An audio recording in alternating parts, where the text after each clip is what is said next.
बेटे कैसे सुधार कर सकते हैं। तो उसके लिए आपके आधार में सुधार करने के लिए आप अपने गूगल पर लिखेंगे माई आधार लॉगिन और माई आधार लॉगिन का जो पहला लिंक आ जाएगा उस पर आप क्लिक करेंगे। क्लिक करने के बाद वेलकम टू माई आधार लिखा हुआ आ जाएगा। इसके नीचे आप जहां देखेंगे लॉगिन का ऑप्शन बना हुआ है, इस पर क्लिक करेंगे। अब यहाँ पर माई आधार पर लॉगिन करने के लिए आपको यहाँ पे आपका आधार कार्ड का नंबर डालना होगा और यहाँ पर ये कैप्चा कोड जो आप देख रहे हैं वो यहाँ पे आप फिल करेंगे एंड उसके बाद लॉगिन विद ओटीपी पर क्लिक करेंगे तो आपके आधार कार्ड में जो नंबर रजिस्टर्ड है उस पर एक ओटीपी चला जाएगा। ओटीपी को यहाँ पे आपको एंटर करना होगा। ओटीपी यहाँ पे एंटर करने के बाद लॉगिन कर देंगे। लॉगिन करने के बाद आपके मोबाइल की स्क्रीन पर देखेंगे माई आधार का जो इंटरफेस है कुछ इस प्रकार से आपके खुल के सामने आ जाएगा। यहाँ पे एड्रेस में चेंजेस करने के लिए आपको एक ऑप्शन मिलता है, यहाँ पे आप स्क्रीन पर देख पा रहे हैं एड्रेस अपडेट, इस ऑप्शन पर आपको क्लिक करना होगा। उसके बाद आप देखेंगे आपके मोबाइल की स्क्रीन पर आपको दो ऑप्शन मिलते हैं। पहला ऑप्शन आपका रहेगा अपडेट आधार ऑनलाइन और दूसरा रहता है हेड ऑफ फैमिली। तो यहाँ पर आपको पहले वाले ऑप्शन पर क्लिक करना है। उसके बाद स्क्रीन पर नीचे की साइड में आप देखेंगे यहाँ पे प्रोसीड टू अपडेट आधार लिखा हुआ है, इस पर आप क्लिक करेंगे।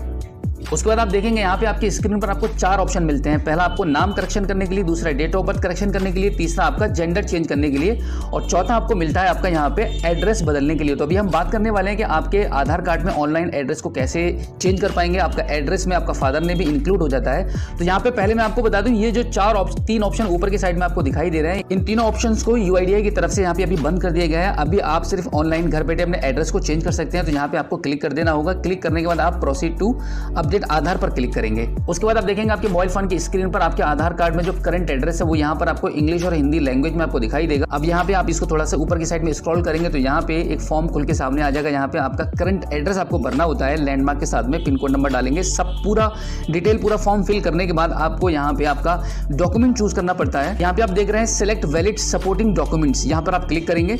इस पर क्लिक करने के बाद आप देखेंगे आपकी मोबाइल की स्क्रीन पर एक लंबी सी लिस्ट खुलकर सामने आ जाएगी। जो डॉक्यूमेंट्स मैंने आपको बताए वो भी इसमें है और इसके अलावा भी आपके पास इस लिस्ट में जो डॉक्यूमेंट्स हैं वो भी अगर इनमें से कोई भी आपके पास अवेलेबल है तो उसको आप चूज करके आगे बढ़ सकते हैं। अब उसके बाद यहाँ पे जो एरो बना हुआ है यहाँ पर आपको क्लिक करना होगा आपके डॉक्यूमेंट्स को अपलोड करने के लिए। डॉक्यूमेंट अपलोड होने के बाद आप नेक्स्ट कर देंगे। उसके बाद आप देखेंगे आपकी मोबाइल की स्क्रीन पर आपका जो न्यू एड्रेस है जो आपने फिल किया था वो यहाँ पर आपको दिखाई देगा। इंग्लिश और हिंदी दोनों भाषाओं में आपको दिखाई देगा। उसके बाद आपको यहाँ पे दो आपको टर्म्स एंड कंडीशन के ऑप्शन मिलते हैं, यहाँ पे आपको ये चूज करने होते हैं। टर्म्स एंड कंडीशन को सिलेक्ट करने के बाद आप यहाँ पे नेक्स्ट कर देंगे। नेक्स्ट करने के बाद फिर से आपको यहाँ पे आपकी टर्म्स एंड कंडीशन को आपको दोबारा से सिलेक्ट करनी पड़ती है और उसके बाद यहाँ पे आप इस पेमेंट गेटवे को चूज करके इन दोनों में से किसी एक को पेमेंट गेटवे को चूज करने के बाद आप आगे बढ़ेंगे और यहाँ पे आपका 50 रुपीज़ का पेमेंट यहाँ पे अभी डिडक्ट होने वाला है। अब यहाँ पे मेक पेमेंट पर क्लिक करेंगे।